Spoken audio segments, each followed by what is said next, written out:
The title of this talk is Desertions at the Siege of Malta 1565. This is now going to be a lecture series, I've decided, with this being the second instalment. This series assumes some degree of knowledge of the siege if you watch the lectures individually, but if you are able to watch them in order, you're going to be able to fit the pieces together over time and come to have a more comprehensive understanding of the siege. Perhaps at some point I will do a general overview of the siege, but for now I will just recommend Michael Davis's lecture, and I will put a link to that in the description. Here we go, desertions at the Siege of Malta.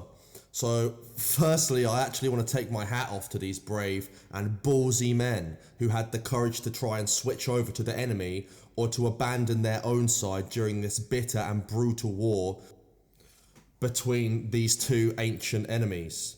It's a bold move to say the least. I touched on a couple of deserters in the first lecture, but I'll go into more details here today and give some of my own commentary. As I stated last time, desertion is often associated with cowardice, and commonly that is the main motivation at play. However, I think we should be more careful than to just tar all deserters with the same brush. In almost every case, there are multiple factors and motivations which push a man's decision making to actually desert. Bear in mind the number of deserters we have recorded from the siege are relatively few. There were surely many more men who wished to desert, but were either unable to find an opportunity or they simply were too afraid. The risks of deserting are absolutely enormous. If you were to be recaptured by your own side and found out, you would surely be tortured to death, as was the case for one of our unfortunate deserters in this lecture today. Traitors were looked down upon with the utmost contempt. They were absolutely hated.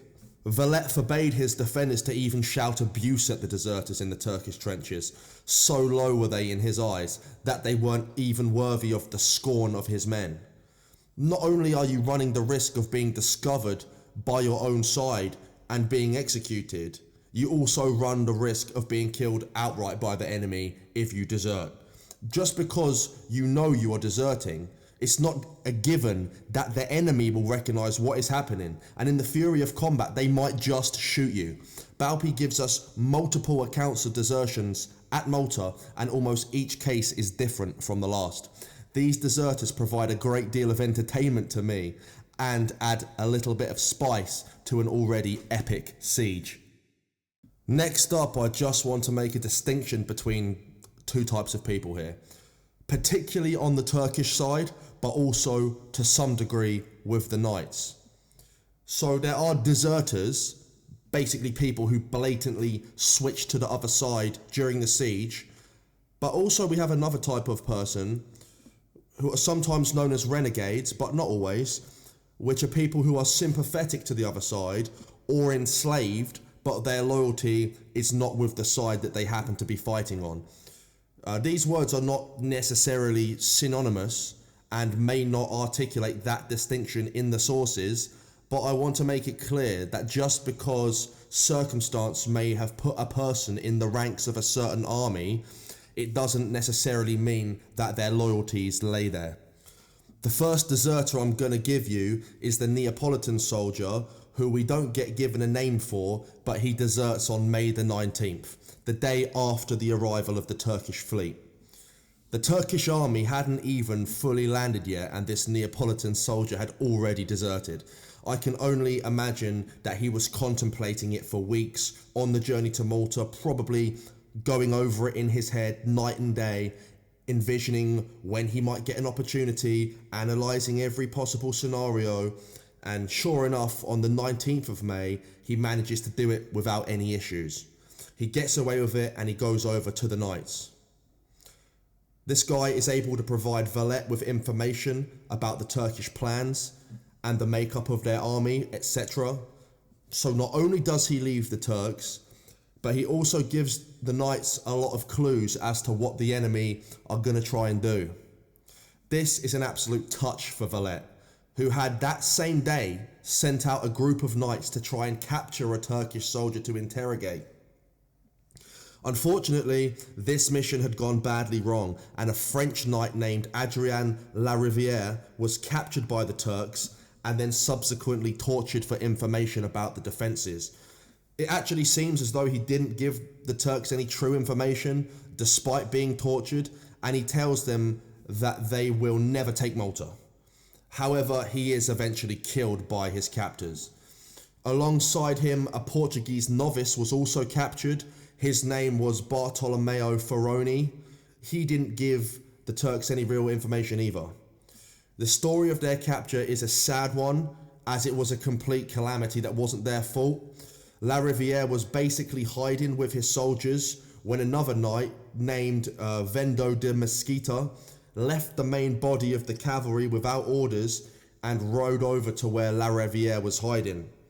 Thinking Mesquita was coming to warn them that they had been discovered, La Riviere left his hiding place to meet Mesquita, and the two of them were discovered by some Turks nearby. So realizing they were discovered, La Riviere charged at the Turks on horseback, but his horse was shot out from underneath him, and he was wounded, and then he was captured. Mesquita fights on as well, but is mortally wounded and dies behind a wall from his injuries. This was a complete shambles where two extremely brave men end up dying horribly, and another who was obviously brave as well, but made an incredibly costly mistake, ends up dying needlessly. The loss of La Riviere is a big disappointment to La Valette, who knew that Riviere knew the secrets of the fortifications and would be tortured to extract that knowledge. So it was very fortunate that the Neapolitan soldier came over to them on the same day to mitigate this disaster somewhat. Deserter number 2 is Alfonso of Andalusia. I spoke about him in the first episode, but I will go over his story again as he is one of the most interesting of the deserters we have recorded. Alfonso deserts on the night of May the 27th to the garrison at Fort St. Elmo. That night he packs his things, takes his gun, and approaches St. Elmo from the Turkish trenches. He is apprehended by some sentries who ask him what he's doing. He gives them the explanation that he is going to shoot his gun at the boats crossing over from the Grand Harbour, bringing reinforcements from St. Angelo to St. Elmo. Satisfied with his story, the sentries allow him to proceed. Alfonso goes out of sight and towards the fort and fires his arquebus a couple of times to lower suspicion, and at an opportune moment he runs to the walls of St. Elmo and makes contact with some of the defenders. The defenders refuse to lower the drawbridge for him to enter, but they do throw a rope down for him to tie his possessions to. After his possessions have been hoisted up, they then throw a rope down and he is allowed to climb up onto the walls to join the garrison. It was from Alfonso and the anonymous Neapolitan soldier that we get much of the account of the disputes between Mustafa and Piali Pasha. Alfonso warns the garrison that the Turks plan to destroy their culverin, which was mounted on the tower in the fort, and that a Genoese deserter, who happened to be a master gunner, was helping them. Alfonso was then sent to Birgu to see the Grand Master, and he repeated to him everything he had told the bailiff in St. Elmo. He then offered to go back over to the Turkish lines and blow up a large ammunition dump that he knew about, but Valette did not permit for him to do so. The next night, Valette asks Alfonso if he would still be willing to carry out his plan, but Alfonso said that his absence would have been noted by now and it would be impossible for him to carry out this act of sabotage. Valette was pleased with this response and now trusted Alfonso. Throughout the siege, he gave a valiant account of himself. Balbi records that he was wounded during the battles for St. Michael and the Bastion of Castile. When the siege was over, Valette kept Alfonso in his service, employing him as a Turkish and Moorish interpreter, since he wrote and spoke both of these languages well. Ernley Bradford gives the following piece of commentary as a footnote in Balbi's journal. The story of Alfonso reveals a weakness in the Turkish system, which caused them a great deal of trouble throughout the siege. Since many of the countries in the Ottoman Empire were Christian by origin, and since many Christians were employed not only as slaves, but in other capacities and in all branches of the Turkish services, it was inevitable that given the opportunity, many of them would desert. Many Christians who were captured during the course of their campaigns by the Turks somewhat naturally embraced the Muslim faith in order to save their lives. But when they had a chance to return to their faith and to their European brethren, they naturally did so. To a lesser degree, the Knights of St. John suffered from the same problem, for they had Muslim slaves, as well as servants from the Levant and from other Oriental countries. End quote. Third on the list is the Spanish soldier Francisco de Aguilar, and he is, in my opinion, the worst of the deserters that we have on record. Based on what is written about him, I have come to the conclusion that he is motivated to do what he did by pure greed. I think that Aguilar thought that if he could go over to the Turks and betray a decent amount of information about the defences and the condition of the defenders at St. Michael, then he would be greatly rewarded. His desertion is recorded as happening on August the 6th, so it's well after the fall of St. Elmo. The knights at this point are now weathering the Turkish bombardment in their fortresses at Senglia and Birgu, and they are more or less completely cut off from Medina. Medina being their communications link to Sicily.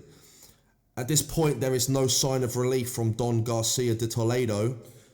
The defenders had received a small relief force in July, which the garrison received news of on the 2nd of July, but that was composed of only around 700 men. Now, I say that they received the news of the arrival of the force afterwards because obviously it didn't land where the majority of them were, being the Senglia and Birgu and St. Angelo. So they didn't hear about it until after it happened. That was 700 men, but Valette had requested at least 15,000 men. So it's not enough, but it's going to help them out a little bit. At this point during the siege, things weren't looking so hopeful for the knights. This soldier, Francisco de Aguilar, had a wife and children in Gozo, which is the island to the north of Malta, still part of the same archipelago. Malta and Gozo are for all intents and purposes the same country, and Gozo would have quickly fallen should Malta have been conquered. This guy, de Aguilar, is a complete dirty bastard, in my opinion. In doing what he did, he betrays his wife, his children, his friends, his religion. This guy is well and truly a complete scumbag of the highest order. His desertion was entirely premeditated as well. Not only that, he wasn't contented just to do his desertion outright, even though that's clearly what he wanted to do. He felt as if he needed to make a pretext to be able to do it. With this in mind, de Aguilar caused dissension between himself and his captain, Commander de Guarel, by assaulting a servant over certain rations that were unavailable to him. He was then prohibited from going to the post of his captain, an order which he ignored, much to the fury of de Guarel, who berated de Aguilar verbally. Next, de Aguilar goes sulking to the Marshal of St. Michael and basically pleads innocent and complains of his mistreatment by de Guarel. The Marshal is sympathetic to Aguilar, who by all accounts was a good soldier and had a decent reputation. It's written as well that the Marshal had personally witnessed de Aguilar conduct himself well in battle and was impressed by his speech, etc. In so many words, the Marshal tells him that he will look after him if he proves himself to be a good soldier under him. Balbi writes that from this time onwards, de Aguilar was often with the Marshal and around the Grand Master and was present at the council meetings, so that when plans were being discussed, he was privy to them. Given that this man had a good reputation, there was no reason for him to be dismissed from these meetings. In other words, there was not even a whiff of suspicion surrounding this guy. He apparently visited various posts and inspected defences, but again, this didn't raise any suspicion. What did cause some questioning was when de Aguilar approached the Maltese Tony Bajarda and asked him about the route he took between Birgu and Medina, whether or not he came into contact with the enemy when making the journey, etc. Bajarda was suspicious and said that if he did not know de Aguilar was an honest man and a good soldier, he would have reported him to the Grand Master, since he was asking questions which he did not have the right to know. After speaking with Bajarda, de Aguilar asked no more questions as he already had enough information. On the 6th of August, he deserts. So he approached the post of Provence with his arquebus, wearing his plumed helmet. He went to the casemate and spent some time speaking with the soldiers who were on guard duty there. He then lit his slow match on his gun and went over to the embrasure of Aragon and is quoted as saying, "I can't see any of these curs." He stayed like this for a time, and then at an opportune moment, he leapt out of the embrasure and into the ditch and ran at full speed past the post of Aragon towards the Turkish trenches at Bormla. As he jumped, the alarm was given and the defenders opened fire on him but were unable to hit him. He was well received by the Turks when he reached their advanced trenches. He was then taken to Mustafa Pasha at Kalkara, where presumably he told them about the desperate plight of the defenders. This is the last we hear about this man, Francisco de Aguilar. Who knows what happened to him? Maybe he was killed during the siege, maybe he survived and went back to Constantinople with the Turks after they withdrew. It would be interesting to know. One possible ulterior motive I can conjure up for him to desert like he did is that perhaps he thought that the knights were inevitably going to lose the siege, and knowing that there would be no surrender, which would result in an extremely brutal sacking of Malta and Gozo, that by deserting to the Turks, he would be able to get protection for his family, who would otherwise surely be prime target for rape, murder, or slavery. It is possible, but I personally think that just based on what Balbi describes and his report of what Jose Catalan has to say, that this man deserted out of greed and or desperation. When Valette hears that this man has deserted, he is incredibly dismayed, since he knew that de Aguilar was privy to the council meetings and had extensive knowledge of the defences, etc. Moving on, but going back in time, in the diary entry for the 3rd of July, Balbi mentions a Greek who had taken refuge in Medina. He doesn't say whether this man was a soldier or who he was, but he decides to try and tell the Turks that the Piccolo Soccorso, which is the small relief force, had arrived, as well as how to cut the relief force off from making their way to Birgu. Thankfully, this traitor was spotted by a sentry, and the cavalry promptly caught him and brought him back to Medina, where he confessed his treachery. Deservedly, the man was then quartered, which means he was cut into pieces while he was still alive. A punishment completely justified in this case, and a clear message to any other would-be traitors amongst those inside the city. Not in chronological order, obviously, but on the 30th of June, a Turkish soldier was seen near the shore by the promontory of St. Elmo. The man shouted over to the post of Don Francisco de Sanaguera when he was spotted. An order was given that the defenders were not to show themselves above the walls, as they did not want the Turks to catch sight of the man who they correctly presumed was about to desert over to them. Don Jaime de Sanaguera was dispatched to inform La Valette about what was happening, and was instructed to send a boat with a trained crew out to bring the man across to them. Unfortunately, at that time there was no boat available, and Don Francisco shouted to the man that he must swim across to them, which he did. The man stripped himself of his armour and weapons and began to make the crossing. 3 sailors from the galley St. Gabriel swam out to meet the man and help him across, because he was exhausted by the time he was halfway across, and otherwise he would have drowned.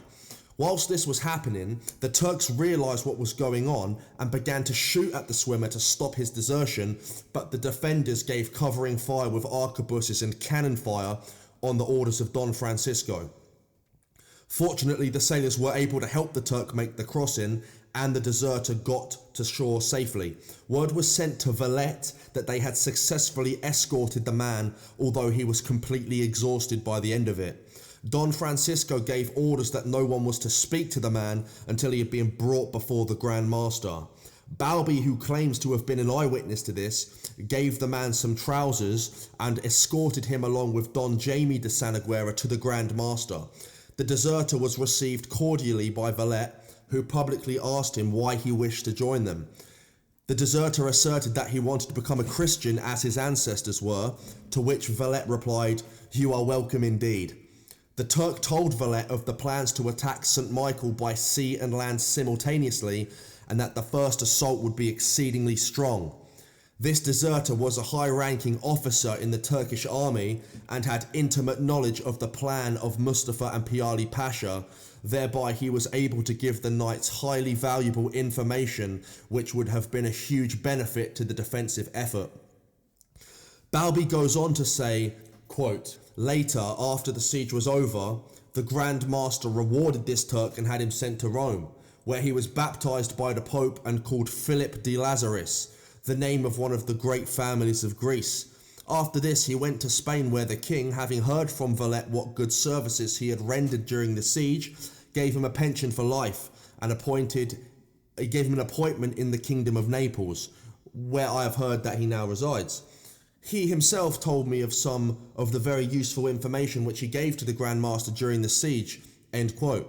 Ernely Bradford gives a little commentary on this and tells us that Philip de Lazaris was actually born of the ancient and noble Lazarus family, which had produced 3 Byzantine emperors, and he was in fact a member of that family. The final deserter I wish to discuss is an anonymous Maltese deserter. This incident was recorded on the 13th of July. I will say that Michael Davis says in his excellent lecture that we have numerous accounts of knights deserting and going over to the Turks, but no recorded examples of any Maltese deserting. I have to say that he is wrong on this one, as we have here in Balby's diary a clear example of a Maltese who has deserted. I will add as well that I have not personally seen myself a single example of an actual Knight of St. John deserting. It may well have happened, and if it did, then I would love to know about it and which sources it can be found in, but as of yet, I'm not able to find an instance of it happening. This Maltese renegade is in the trenches outside Birgu with the Turks, and he calls up to some of the Maltese defenders on the wall and tries to persuade them to desert, as well as claiming that the Pasha knows that the Maltese do not wish to be vassals and want to be free, even going as far as to say that the Maltese would want to take revenge on the knights for whatever oppressions they had endured at their hands. The Pasha was basically trying to sow seeds of dissension amongst the defenders and get the Maltese to do a mutiny and rebel against the knights. The Maltese defenders were having none of it. They called the man a dog and berated him further, saying, "We want no advice from a man so damned as you. We would rather be the slaves of the Knights of St. John than companions of the Sultan." They gave a pretty clear message that they were not interested. Anyway, the renegade carries on, basically saying that the defenders have no chance of winning and that they will never enjoy their houses or their families again. One of the Maltese defenders, Paolo Micho, tells him, quote, "I have been repaid for my vineyard in Turkish blood. I have trust in God that even if you Turks destroy it, I will plant another and water it with the same blood, and that will make it a good deal richer. For my money, I have enough trust in God to know that it will never be allowed to fall into the hands of a scoundrel like you. As for wishing to find me, whenever you think you are going to break in, look where the battle is fiercest. There you will find me, old as I am with my sword and my shield, defending my God, my country, my wife, and my children." End quote. That was the end of that conversation, and after that, the Grand Master La Valette gave orders that no one was to talk to the renegades anymore. The best way to treat them was with silence. The last thing I want to discuss is the incident of August 16th, where we have examples of Christian deserters and renegades in the Turkish trenches outside of Birgu shouting to the defenders and giving them clues that the Turkish army is on its last legs and encouraging them to hold out. They did this in code by saying things like, "You dogs, hold out. You haven't got many oxen to kill. There are only sheep left, and they are weak ones. There is no more flour, and after the next assault, you'll be free." End quote. No doubt the Turks would have thought that they were heaping insults on the defenders and would surely have failed to recognize what was being said. My final thought on this subject of desertion is basically I wonder what happened to the majority of the Christian deserters who went over to the Turks only to find themselves on the losing side, particularly Francisco de Aguilar. I wonder what happened to him. They were unable to return to the defenders' side, obviously, and if they survived the siege, then surely they would have had to return with the Turkish fleet and start a new life in the Ottoman Empire. That said, it can't have been as bad as being a captured slave or something like that, a galley slave, or a prisoner. So there is that. That's all I've got for you today on deserters. There'll be another episode next week, not sure what it will be on, possibly on something to do with La Valette and his strategy. Stay tuned, and if you like the video, then subscribe. Thanks a lot.